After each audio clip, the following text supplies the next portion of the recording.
Hi అండి, నా పేరు డాక్టర్ సారిక. సో ఇప్పుడు సమ్మర్ వచ్చేసింది. ఇక రానున్న రోజుల్లో బాగా ఇప్పటికే అధికంగా ఉంటుంది ఉష్ణోగ్రత. ఇక రానున్న రోజుల్లో ఇంకెక్కువగా కూడా అయ్యే అవకాశాలు ఉంటాయి. సో అందరికీ ముందుగానే కొన్ని జాగ్రత్తలు చెప్పాలనే ఉద్దేశంతో చేసిన ఈ యొక్క ప్రోగ్రామ్. సో ఇందులో ముఖ్యంగా మనకి సన్ స్ట్రోక్ చాలా ఇంపార్టెంట్.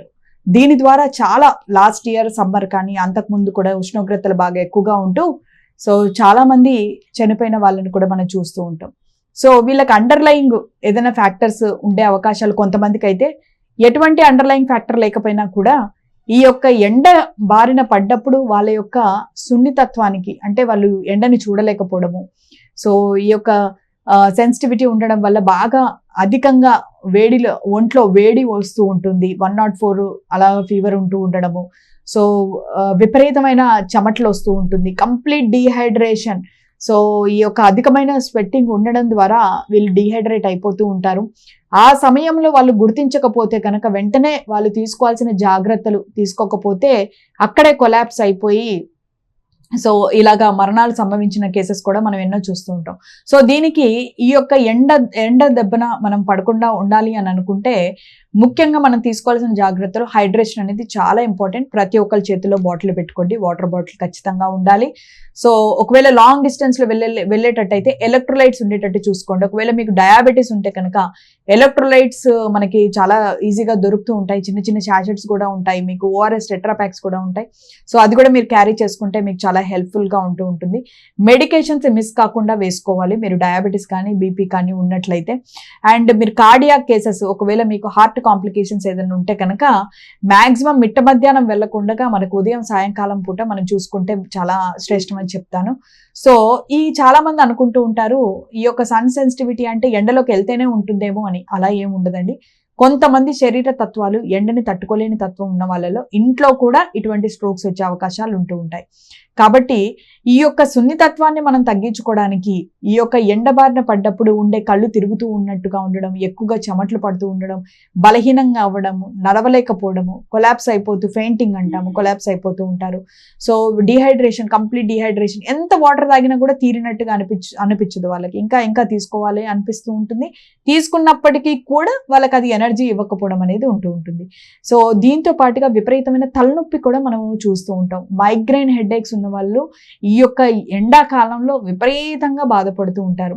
దీనికి ముఖ్య రీజన్ ఒక డీహైడ్రేషన్ అనేది మనం చూసినట్లయితే, ఇంకొకటి చూసినట్లయితే న్యూరో కెమికల్స్ అనేది మన బ్రెయిన్లో ఈ యొక్క అధిక మొత్తంలో రిలీజ్ అవుతూ ఉంటాయి ఎండాకాలంలో. సెరటోనిన్ అనే హార్మోన్ యొక్క కెమికల్ యొక్క ఇంబ్యాలెన్స్ అవ్వడం వల్ల బాగా హెడేక్ ఉంటూ ఉంటుంది, బ్యాండ్ చుట్టినట్టుగా ఉంటుంది తలకి.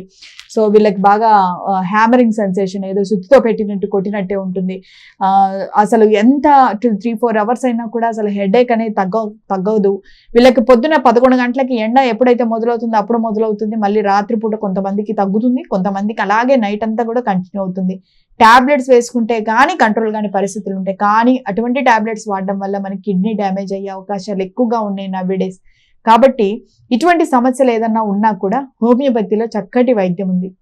ఎవరికైనా బాగా కళ్ళు తిరిగినట్టుండి, బాగా అధికంగా చెమటలు వచ్చి, ఎంత తీసుకున్నా కూడా, వాటర్ తీసుకున్నా కూడా దప్పికి తీరండి వాళ్ళలో జెల్సిమియం 30 అనేది మీ చేతిలో పెట్టుకొని వెంటనే వేసుకుంటే మీకు చాలా మంచి రిలీఫ్ ఉంటూ ఉంటుంది. నాట్రమ్ కార్బ్ అనేది కూడా చక్కటి మెడిసిన్ అండి. వీళ్ళకి ఈ యొక్క శరీర తీరు ఉన్న వాళ్ళకి, ఈ నాట్రమ్ కార్బ్ పర్సనాలిటీ ఉన్న వాళ్ళు ఎండను అసలు తట్టుకోలేకపోవడము, వీళ్ళకి బాగా ఆయాసంగా అనిపిస్తూ ఉంటుంది, నీరసంగా అనిపిస్తూ ఉంటుంది. కొంతమందిలో చర్మ దురదలు, దద్దుర్లు వస్తూ ఉంటాయి. సో హెడేక్ చాలా ఎక్కువగా ఉంటూ ఉంటుంది. కాబట్టి ఇటువంటి సమస్యలు ఉన్న వాళ్ళు నాట్రమ్ కార్బ్ కూడా తీసుకుంటూ ఉండొచ్చు.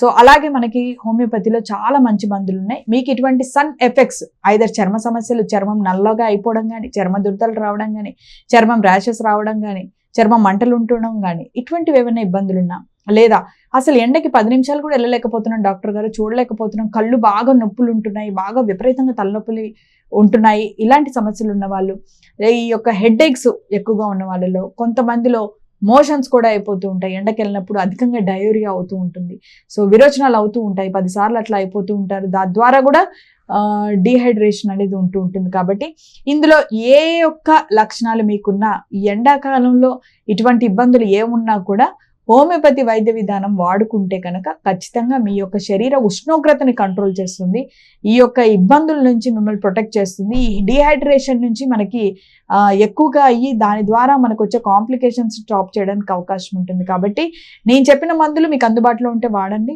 లేదు అని అంటే కనుక మీరు హోమియోపతిని సంప్రదించినా కూడా మీకు ఎండాకాలంలో వచ్చే ఇబ్బందుల నుంచి ఈ యొక్క బ్లాక్ స్కిన్ అనేది చాలా ఎక్కువగా హైపర్ పిగ్మెంటేషన్ చూస్తూ ఉంటాం.